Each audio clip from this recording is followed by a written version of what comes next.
8 plus root 6 अपन में root 8 minus root 6, then what is the value of n minus 1 अपन में n। तो अगर आपने पहले की वीडियो देखे होगे, जो 2 जुलाई का पेपर था शिफ्ट 1 का, उसमें मैंने आपको करा के रखा था क्या, उसमें मैंने आपको ये करा के रखा था कि अगर इस सिनेरियो में आपको दिया रहे कोई वैल्यू, जैसे कि मैंने 2 फॉर्मूले वहाँ से लिखे थे, रूट ए प्लस रूट बी अपन में रूट ए माइनस का रूट बी, और बीच में उस समय प्लस था रूट ए माइनस रूट बी अपन में रूट ए प्लस रूट बी।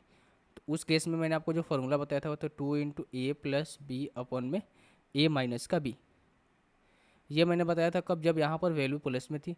अगर सेम सिनेरियो आपको दे रखे रूट ए प्लस में रूट बी अपन में रूट ए माइनस रूट बी, और यहाँ पर माइनस दे रखे फिर रूट ए माइनस रूट बी अपन में रूट ए प्लस रूट बी दे रखा है, तो इस केस में मैंने आपको बताया था कि 4ab अपन में ए माइनस का बी होता है। पहले वाले सिनेरियो में मैंने आपको ये भी बता के रखा था, इस केस में वैल्यू जो है कांस्टेंट आती है, यानी कि ये वैल्यू रूट में नहीं आती है, ठीक है, रूट में वैल्यू नहीं आती है, ठीक है। इस केस में मैंने आपको क्या बताया था कि इसमें केस में वैल्यू जो है हमेशा रूट में वैल्यू आती है। वैल्यू किस में आती है, रूट में आती है। तो आप देखोगे कि भाई यहाँ पर क्या है, माइनस दे रखा है, ठीक है, यहाँ पर भी माइनस है, तो कुछ ना कुछ ये जो सिनेरियो है इसके अनुसार बनेगा। तो अगर आपने ये चीज़ समझा होगा इससे पहले वाले लेक्चर में, तो आपको ये क्वेश्चन करने में थोड़ा सा भी दिक्कत नहीं आई होगी। विदाउट पेन उठाए हुए इस क्वेश्चन को कर देंगे, ऑप्शन नंबर ए जो है इस क्वेश्चन का आंसर हो जाएगा। लेकिन मैं यहाँ से समझा देता हूँ आपको। देखो पहले केस में मैं root n equals to root 8 plus root 6 अपन में रूट 8 माइनस रूट 6 दे रखा है ना। अगर एन इक्वल्स टू ए दे रखा है, यानी कि एन इक्वल्स टू अगर हमें वैल्यू दे रखी है रूट 8 प्लस रूट 6 अपन में रूट 8 माइनस रूट 6, तो हम अगर 1 अपन में एन निकालेंगे तो जस्ट इसका रिवर्स हो जाएगा, ठीक है।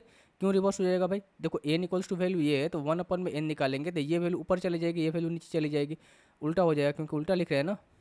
जगह रूट 8 माइनस का रूट 6 अपन में रूट 8 प्लस का रूट 6। अब देखो यहाँ से अगर अब हमें एन माइनस 1 अपन में एन निकालना है, तो एन इक्वल्स टू ये दे रखा है और 1 अपन में एन इक्वल्स टू ये दे रखा है, तो हम इसका और माइनस इसका करेंगे। अगर आप यहाँ पर इस फॉर्मूले में देखोगे तो रूट ए प्लस बी अपन में रूट ए माइनस बी यहाँ पर दे रखा है, या फिर मैं पूरा लिख दूँ एक जगह, यानी कि एन माइनस 1 अपन में एन को मैं लिखना चाहूँ तो इसको लिखता हूँ रूट 8 प्लस रूट 6 अपन में रूट 8 माइनस का रूट 6 माइनस का रूट 8 माइनस का रूट 6 अपन में रूट 8 प्लस का रूट 6। अब आप इस वैल्यू को देखो, इस वैल्यू को देखो, कोई दिक्कत अंतर दिखाई दे रहा नहीं, क्योंकि ये वैल्यू जो है इस फॉर्मूले पर बेस्ड है। तो मैंने आपको बताया क्या रखा था, क्या होता है 4ab अपन में a माइनस का b। अब देखो भाई इस केस में देखो 4 इंटू ए बी हम क्या करेंगे, देखो अगर यहाँ पर एक चीज़ और समझो, इसमें वैल्यू कांस्टेंट क्यों आती है, क्योंकि ए प्लस बी अपन में ए माइनस बी करना है। ए प्लस बी अपन में ए माइनस बी करना होता है, तो हम वैल्यू को रूट वाली वैल्यू नहीं लेते हैं, 8 और 6 लेते हैं, ठीक है, और 8 और 6 का डिफरेंट लेते हैं। लेकिन यहाँ पर वैल्यू क्या होती है, मल्टीप्लीकेशन होती है इस चीज़ का। अगर मल्टीप्लीकेशन होता है तो हम वैल्यू क्या लेते हैं, रूट वाली जो एग्जैक्ट वैल्यू होती है वही हम लेते हैं। इसीलिए मैंने बोला कि इस वाले सिनेरियो में जो वैल्यू होती है वो रूट के अंदर आती है, और इस वाली सिनेरियो में वैल्यू हमेशा कॉन्स्टेंट आती है। तो हो जाएगा कितना 4 इंटू रूट 8 इंटू रूट 6 अपन में हो जाएगा ए माइनस का बी। देखो यहाँ पर ए माइनस का बी यहाँ पर भी है, यहाँ पर भी है। जब भी आपको मल्टीप्लिकेशन के अलावा माइनस प्लस दिखे उस केस में हम वैल्यू को कांस्टेंट लेंगे, 8 माइनस का 6 लेंगे, कितना हो जाएगा 8 माइनस का 6 2 हो जाएगा,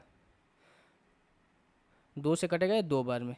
8 6 48, 8 6 48 को कैसे कर सकते हैं 16 इंटू 3, तो 16 में से क्या निकलेगा 4 निकलेगा, 4 गुना 2 करेंगे 8 रूट 3, 8 रूट 3 ऑप्शन नंबर 1 आ गया ना।